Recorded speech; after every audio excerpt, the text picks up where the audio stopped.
언젠가 인터넷 신문에서 한 기사를 보게 되었습니다. 경상남도 하동에 가면 600년 된 은행나무가 있다고 합니다. 나무의 키는 38m 정도가 되고, 그리고 그 나무의 둘레는 어른 6, 7명이 둘러싸도 모자랄 정도로 약 10m 정도가 된다고 합니다. 이 나무는 가까이에서 보면 마치 여러 그루의 나무들이 하나의 나무처럼 군락을 이루어서 있는 것처럼 보이지만, 그러나 사실 이 나무는 여러 그루가 한데 모여 있는 것이 아니라 하나의 나무라고 합니다. 오래된 원래의 줄기 곁에 새로운 가지가 자라고 또 자라게 되어서 겉으로 보게 되면 여러 그루의 나무처럼 보이지만, 그러나 사실은 군락처럼 보이는 이 나무는 하나의 나무라고 합니다. 그런데 이 나무에는 또 다른 특징이 있는데, 방금 이 사진은 나무 안에서 찍은 사진입니다. 이 나무는 안에 있는 그 속이 텅 비어 있다고 합니다. 나무의直径이 3m가 넘지만, 그러나 이 나무 안에는 3분의 2가 텅 비어 있다고 합니다. 그러면 속이 비어 있는 이 나무가 어떻게 600년의 세월을 이기고 지금까지 생명을 지속할 수가 있느냐? 그것은 건강한 뿌리 때문이라고 합니다. 뿌리가 건강하기 때문에 이 나무는 그 긴 세월을 이겨낼 수가 있었던 것입니다. 뿌리가 건강한 그 나무에는 해마다 풍성한 은행의 열매를 맺게 되는데, 한 해의 수확량이 약 100가마 정도가 된다고 합니다. 그래서 예전에 가난한 시절에는 사람들이 이 은행 열매를 주워다가 내다 팔기도 했고, 또 은행 열매를 주워서 밥을 짓기도 하고, 이 은행나무는 오랫동안 그 마을 사람들에게 친구 같은 나무가 되어왔다고 합니다. 경남 하동에 있는 오래된 한 은행나무의 이야기입니다. 오래된 나무에 새 줄기가 나고, 줄기는 오래되어서 그 속이 비어 있지만, 그러나 건강한 뿌리로 인해서 많은 열매를 맺으며, 그 많은 열매로 온 마을 사람들을 먹이며 마을 사람들의 오래된 친구가 되어온 나무처럼, 우리 부산진교회 나무에도 새로운 줄기가 언제나 자라나고 또 건강한 뿌리로 많은 열매를 맺으며 마을과 세상을 살리는 좋은 친구 같은 교회가 되는 우리 부산진교회 믿음의 공동체가 되기를 소망합니다. 이제 6월이 시작되었습니다. 6월에는 우리가 하나님의 교회, 하나님의 일꾼이라는 주제를 가지고 우리가 말씀을 함께 나누고자 합니다. 오늘은 사도행전 1장 말씀을 통해서 하나님의 일꾼 13번째 사도 마띠아라는 제목으로 오늘 말씀을 함께 묵상하고자 합니다. 오늘 우리가 읽은 사도행전 1장에서는 예수님께서 승천하시고 난 뒤에 주님의 말씀을 따라 기도하는 초대교회 성도들의 모습을 보여주고 있습니다. 13절과 14절의 말씀을 보면 이렇게 말씀을 합니다.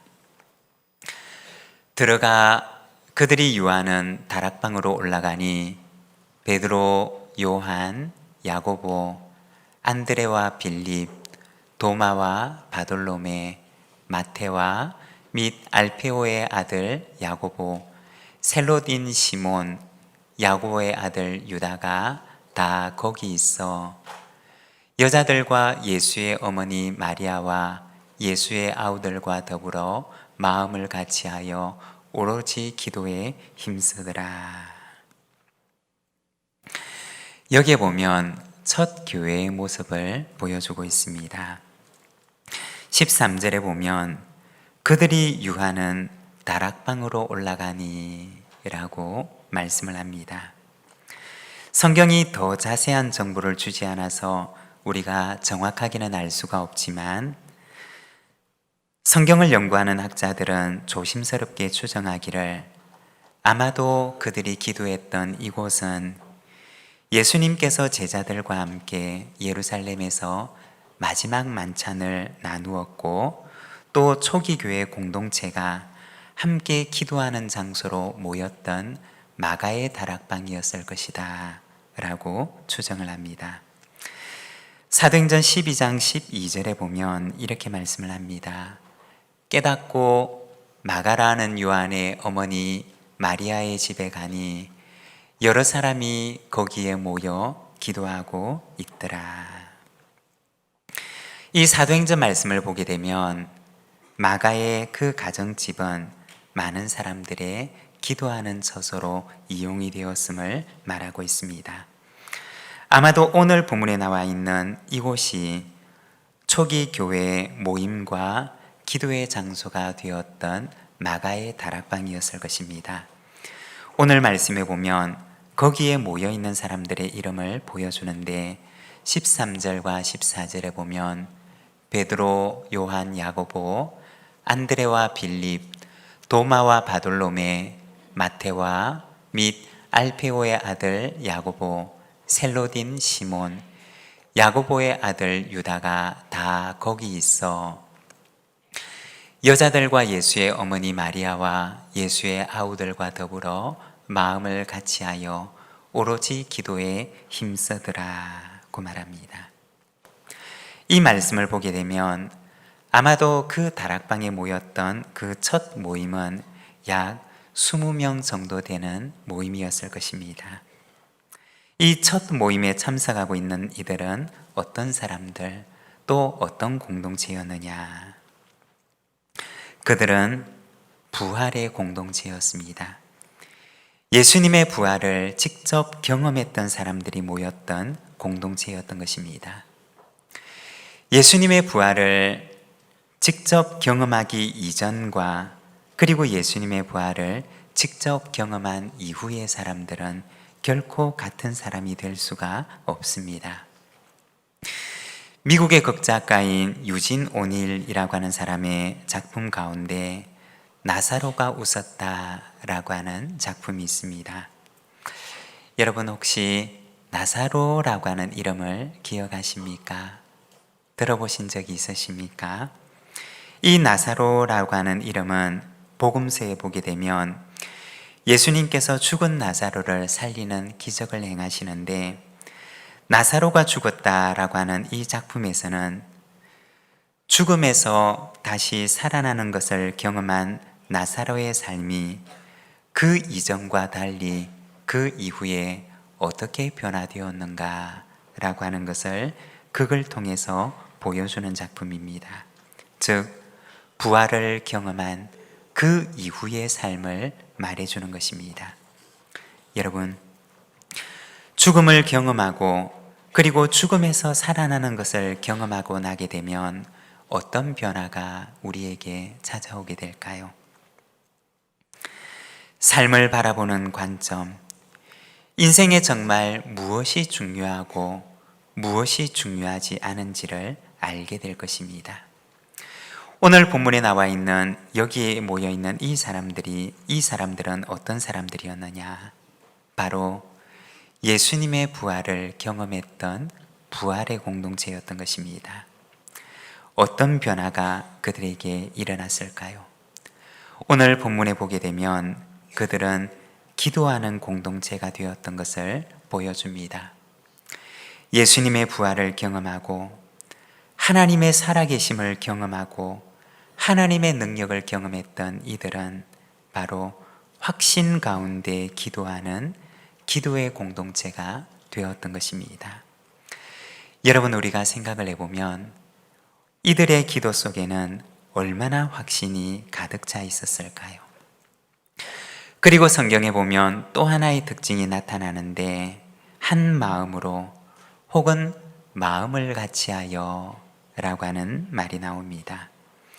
한 하나님 안에서 교회 공동체가 한 마음이 되고 마음을 같이하여 하나 되는 일들이 일어나게 되었던 것입니다. 이것이 바로 성경에 나타나 있는 첫 교회 공동체의 모습이었습니다. 여러분, 교회는 어떤 공동체일까요? 교회는 부활의 공동체이며 기도의 공동체이고 또 한 마음으로 마음을 같이 하는 공동체입니다. 이것이 교회의 첫 모습입니다. 우리 부산진교회 공동체가 이와 같은 모습을 가진 공동체가 되기를 소망합니다. 비록 우리가 나이가 다르고 또 세대가 다르고 처한 상황이 다르지만 예수의 영으로 하나가 된 부활의 능력으로 충만한 교회가 되기를 소망합니다. 15절에 보면 모인 무리의 수가 약 120명이나 되더라. 그때 베드로가 그 형제들 가운데 일어서서 이르되 라고 합니다. 15절 말씀을 보게 되면 우리가 읽고 있는 이 한글로 번역된 성경에는 잘 나타나 있지 않지만 그러나 원어 성경에는 그 앞에 시간을 나타내는 말이 등장하는데 이 날들 중에 라고 하는 말이 들어 있습니다. 다시 말해서 모여서 기도한 지 며칠이 지난 뒤에 라고 하는 의미입니다. 처음에는 약 20명 정도 되는 사람들이 모여서 기도하던 그 기도 모임이 며칠이 지난 뒤에는 약 120명 정도가 모여서 기도하게 되었던 것입니다.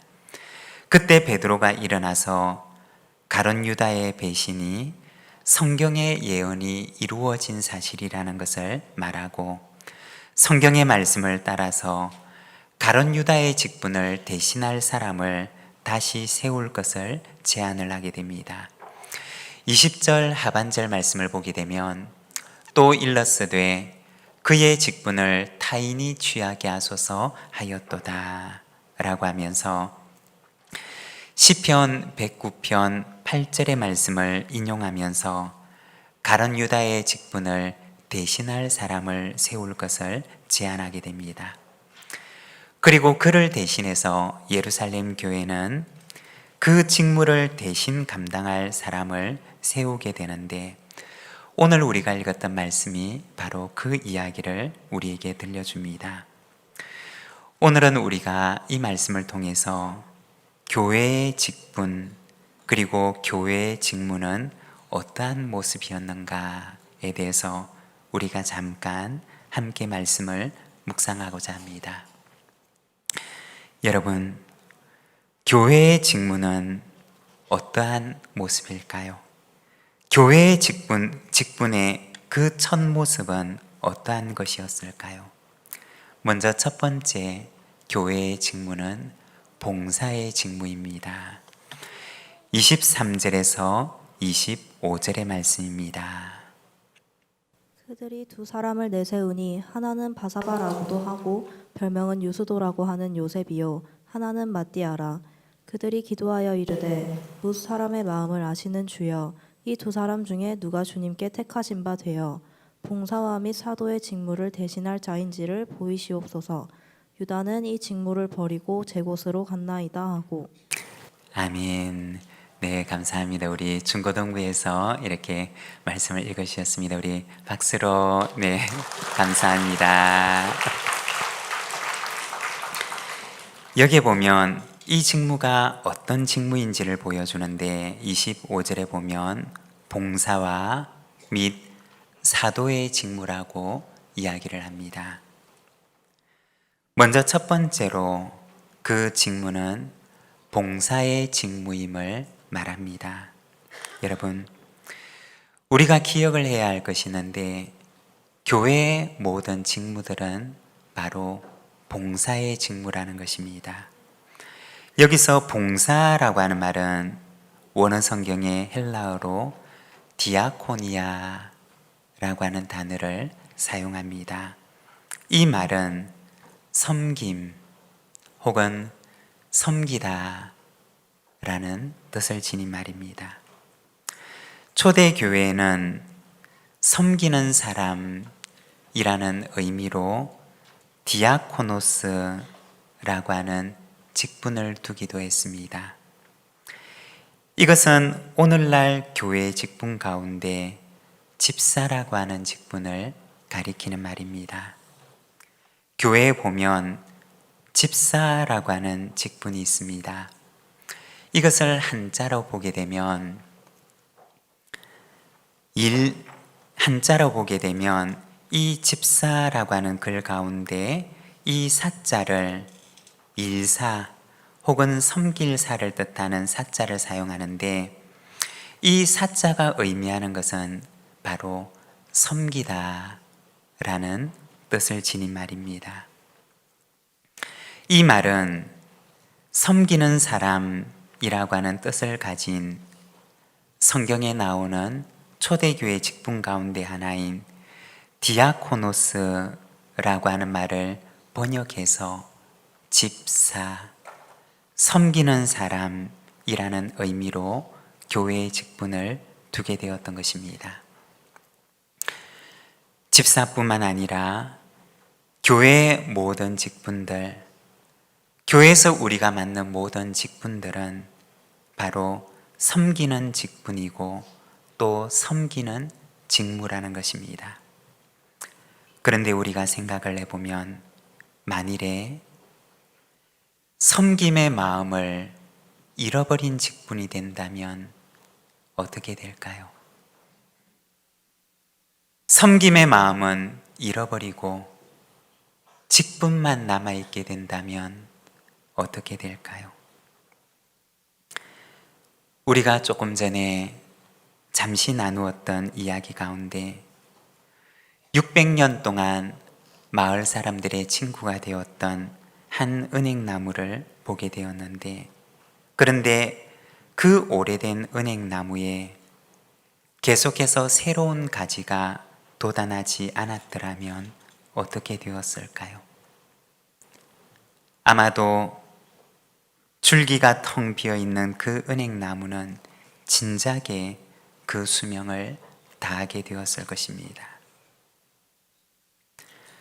간혹 직분을 맡은 지가 오래되어서, 교회에서 봉사를 한 연수가 오래되어서 처음의 기쁨을 잃어버리게 되는 경우들을 간혹 보게 됩니다. 오래된 그 나무에 새 가지가 나오지를 않아서 더 이상 열매를 맺지 못하는 나무가 된 경우들을 보게 됩니다.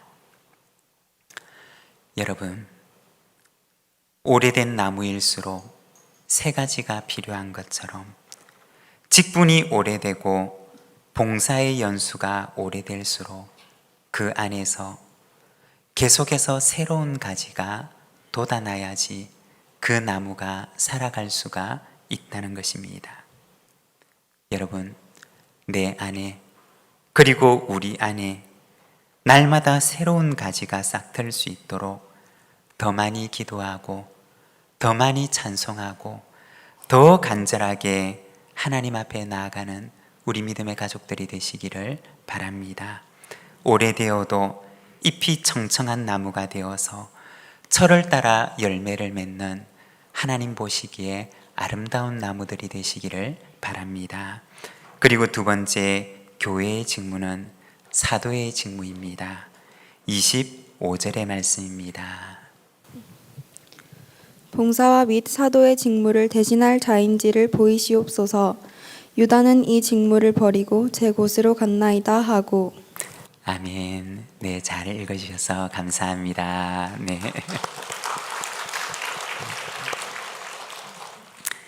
여러분, 교회의 직무는 두 번째로 사도의 직무입니다. 사도라고 하는 말은 원어 성경의 헬라어로 아포스톨레라고 하는 단어를 사용합니다.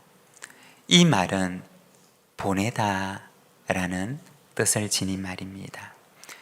주님께서 보내셨다 라는 의미입니다. 즉, 보냄의 직무를 말하는 것입니다. 언젠가 한 책에서 오늘날의 교회에 대해서 이야기하는 것을 보았던 적이 있습니다. 오늘날의 교회에 대해서 말하기를, 오늘날의 교회는 존재하는 교회가 되어가고 있다 라고 이야기를 합니다. 무엇을 말하는 것이냐? 보냄을 받은 존재로서의 교회의 모습은 잃어버리고 그냥 존재하는 교회로 만족하는 교회가 되어버린 오늘날의 교회가 되고 있다는 것입니다. 보냄받은 존재로서의 그리스도인의 모습은 잃어버리고 그냥 존재하는 이로서의 그리스도인의 모습으로 만족하는 이가 되어가고 있다는 것입니다.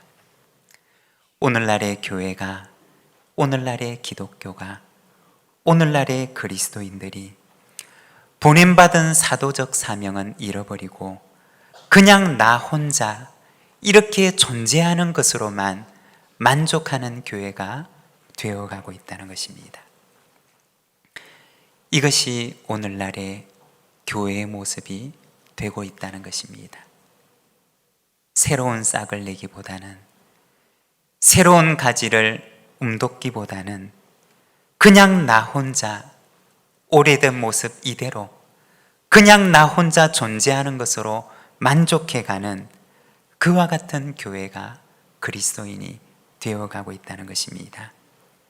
여러분, 교회는 하나님께서 세상으로 보내신 보냄을 받은 존재입니다.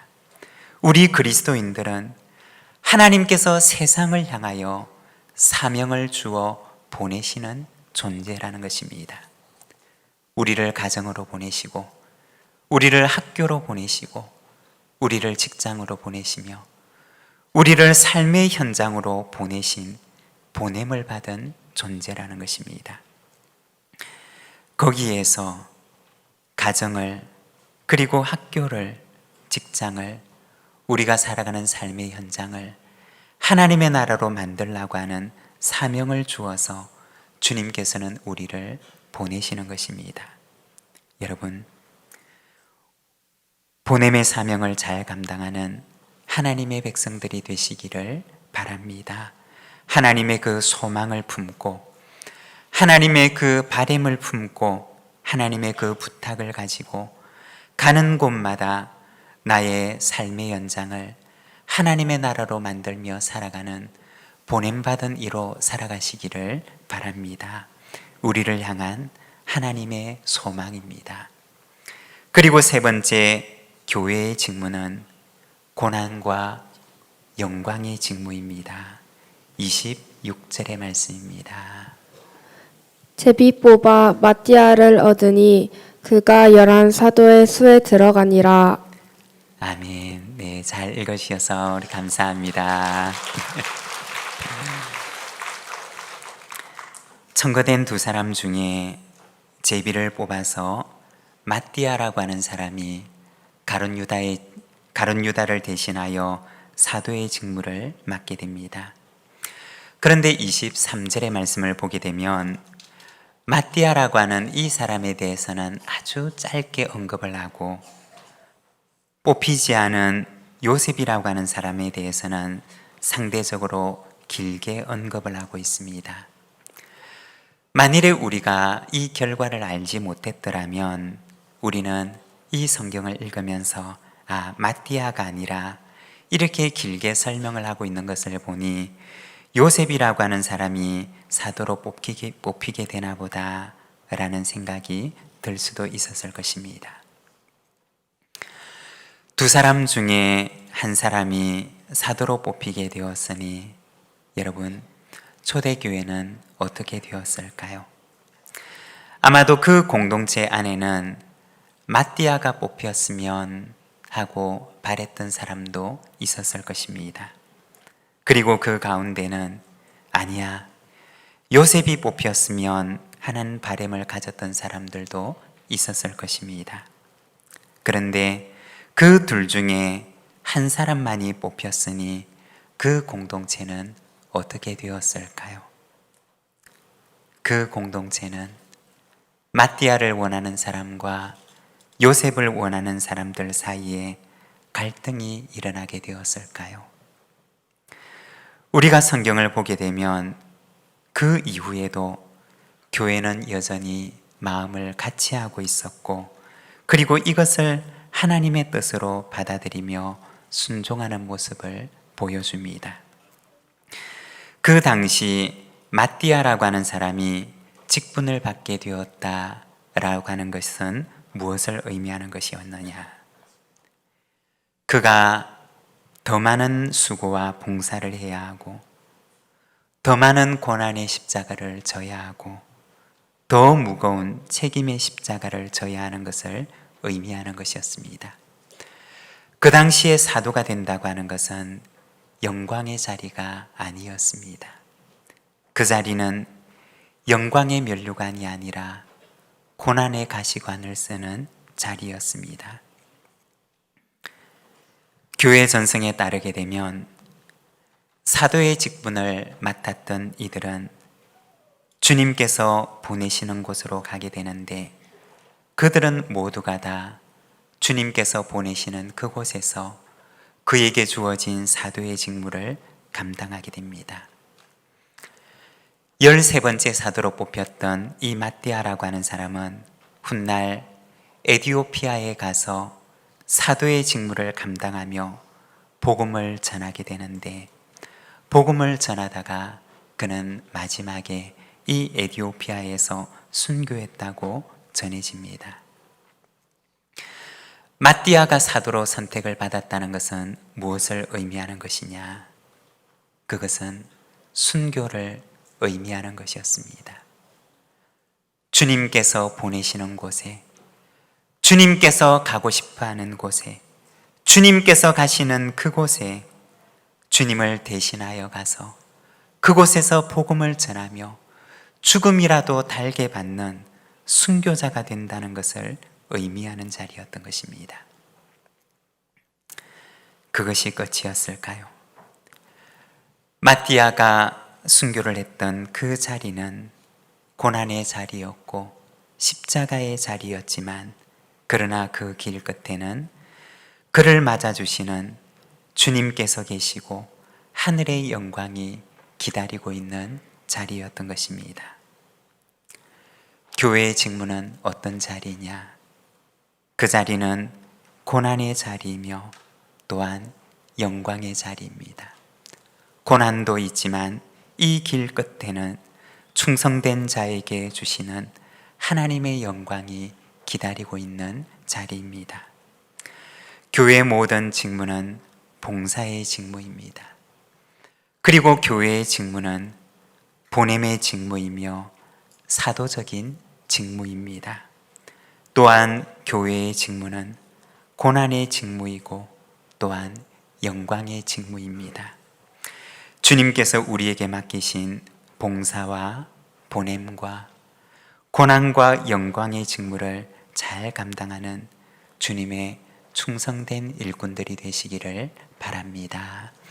오늘 우리에게 주신 말씀을 생각하며 우리 함께 응답의 기도로 하나님 앞에 나가겠습니다.